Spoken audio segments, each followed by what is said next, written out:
Puji Tuhan, selamat pagi, salam sejahtera di dalam kasih Tuhan kita Yesus Kristus.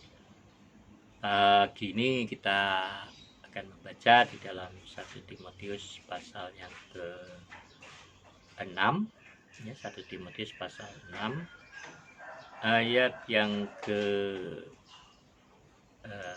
sampai ayat yang ke-10, ya.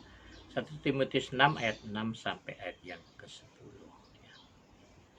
Memang ibadah itu kalau disertai rasa cukup memberi keuntungan besar. Sebab kita tidak membawa sesuatu apa ke dalam dunia dan kita pun tidak dapat membawa apa-apa keluar. Asal ada makanan dan pakaian cukuplah. Tetapi mereka yang ingin kaya terjatuh ke dalam pencobaan, ke dalam jerat dan ke dalam berbagai-bagai nafsu yang hampa dan yang mencelakakan yang menenggelamkan manusia ke dalam keruntuhan dan kebinasaan. Karena akar segala kejahatan ialah cinta uang. Sebab oleh memburu uanglah beberapa orang telah menyimpang dari iman dan menyiksa dirinya dengan berbagai-bagai duka. Puji Tuhan. Kemarin saya sudah sedikit ya. Jadi bukan uang yang membuat kita ini menyimpang dari iman, tapi cinta akan uang, ya. Cinta akan uang itu akar dari segala kejahatan, ya. Keinginan untuk mengumpulkan uang, untuk memperkaya diri, itu berlaku untuk siapapun, ya, bahkan juga untuk para pelayan Tuhan, untuk hamba-hamba Tuhan. Betapa banyak kita memulai dengan roh, ya, tapi sayang seringkali berakhir dengan daging. Ini jangan sampai, saudara, ya.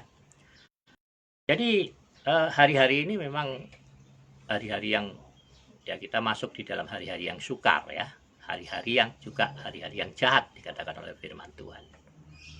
Dan masa-masa pandemi corona ini, ya, membaca, melihat, ya, ada banyak sekali kasus penipuan, terutama penipuan online, ya, tawaran-tawaran yang menggiurkan sehingga orang mudah untuk tergoda untuk mencari keuntungan. Ya, siapa sih yang nggak senang dengan keuntungan? Semua kita suka, ya, termasuk saya, untung, ya kan? Nah, tetapi jangan oleh karena kita mengejar keuntungan kita melupakan hal yang hakiki, yaitu iman kita kepada Yesus. Ya, ada banyak orang, saudara, ya, ada banyak orang yang hari-hari ini hidup dalam kekhawatiran, hidup kecemasan, hidup dalam ketakutan. Dan ada banyak orang hari-hari ini mulai meragukan Tuhan, meragukan Yesus, meragukan iman mereka. Kenapa orang meragukan Yesus? Kenapa orang meragukan imannya? Karena buat saya sebenarnya karena orang itu tidak memiliki hubungan yang intim dengan Tuhan. Tidak memiliki persekutuan yang intim dengan Tuhan, persekutuan yang instan dengan Tuhan, tidak memiliki pengalaman hidup pribadi bersama dengan Tuhan. Tapi terus saya selalu menekankan bahwa mari kita menilai hubungan kita dengan Tuhan bukan dari berkat-berkat yang kita terima. Kita menilai kebaikan Tuhan bahkan dari kenyamanan yang kita miliki. Tetapi kita menilai hubungan kita dengan Tuhan adalah hubungan dari pemilik jiwa, ya. Jelas firman Tuhan katakan bahwa Yesus telah mati untuk membeli kita menjadi milik kepunyaannya sendiri.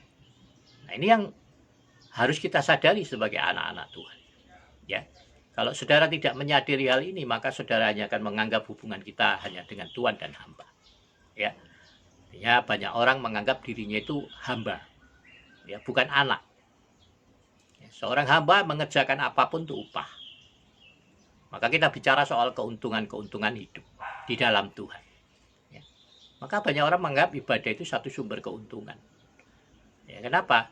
Karena kita diajarkan dari kecil, dididik seperti itu, dengan paham, dengan pemikiran seperti itu. Dan selalu dikatakan banyak berdoa, banyak berkat, rajin ibadah diberkati, banyak memberi diberkati, kembalikan perpuluhan diberkati, ya. Semua apa yang kita lakukan ujung-ujungnya bahwa kita akan diberkati Tuhan oleh karena apa yang kita lakukan. Tapi seperti yang saya pahami, ya, bahwa kita diberkati bukan oleh karena apa yang kita kerjakan.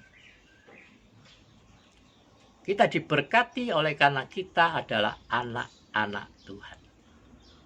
Bukan oleh karena jasa kita, bukan karena apa yang kita kerjakan. Kita diberkati. Kita diberkati semata-mata karena engkau anak Tuhan. Semata-mata karena Yesus telah mati bagimu. Semata-mata karena Roh Kudus telah memperanakan kau kembali. Dan kita adalah anak-anak Tuhan, saudara. Ya. Dan di dalam hubungan inilah kita harus melihat bahwa diri kita adalah anak-anak Tuhan. Anak-anak yang menyenangkan hati orang tua akan mendapat perhatian lebih dari orang tua. Maka selalu saya katakan, mari kita kerjakan segala sesuatu bukan untuk keuntungan. Karena hidup di dalam Yesus itu sudah pasti untung. Kalau saudara tidak merasakan keuntungan di dalam Yesus, ada sesuatu yang salah di dalam hubungan saudara. Mungkin salah dalam motivasi. Mungkin salah mengerti kedudukanmu di dalam Tuhan. Banyak orang melihat dirinya sebagai hamba, maka dia bekerja, melayani seperti anak yang sulung. Anak sulung itu kerja keras, tapi nggak tahu bahwa semua apa yang ada di dalam kehidupan keluarganya, kekayaan itu dia bisa nikmati. Tapi dia harapkan pujian, upah. Ya. Maka dia bersungut-sungut waktu anak sulung dipestain sama bapaknya. Anak yang hambur-hamburkan uang, bapak potong lembu untukku loh. Padahal bapaknya bilang semua yang ada di sini milikmu. Kalau kau mau pesta silakan. Kau tinggal ngomong bapak mau pesta, mau potong lembu, pasti bapaknya izinkan. Tapi karena dia memposisikan dirinya sebagai hamba, bukan sebagai anak, maka dia pikir dia akan dapat perhatian lebih dari bapaknya karena dia bekerja keras lebih dari yang lain. Kita bekerja keras lebih dari yang lain. Bukan untuk menunjukkan, untuk mengharapkan. Tetapi untuk menunjukkan bahwa kita adalah anak-anak Tuhan. Anak-anak Tuhan harus bekerja lebih keras dari orang lain. Bekerja juga lebih cerdas dari orang lain. Bekerja lebih baik dari orang lain. Melayani katanya secara excellent, lebih dari yang diharapkan orang. Nah itu saudara ya. Maka saya percaya segala sesuatu oleh karena kita anak-anak Tuhan. Maka anak-anak Tuhan bekerja melayani bukan untuk upah, tapi karena tahu bahwa itu mempermuliakan Bapa, menyenangkan hati Tuhan. Maka ketika kita menyenangkan hati Tuhan, percayalah. Dan saya percaya itu, saya menikmati kasih karunia Tuhan. Maka kasih karunia Tuhan akan berlimpah dalam hidup kita, Tuhan akan memelihara hidupmu.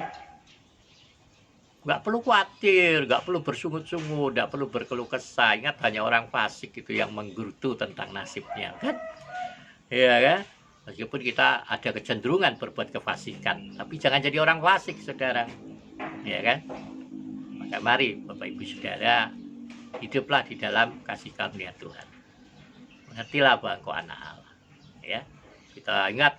Selalu saya katakan, kita diberkati bukan karena kembalikan perpuluhan, bukan karena rajin berdoa, rajin ibadah, bukan karena rajin melayani, enggak. Kita diberkati semata-mata karena anak Tuhan.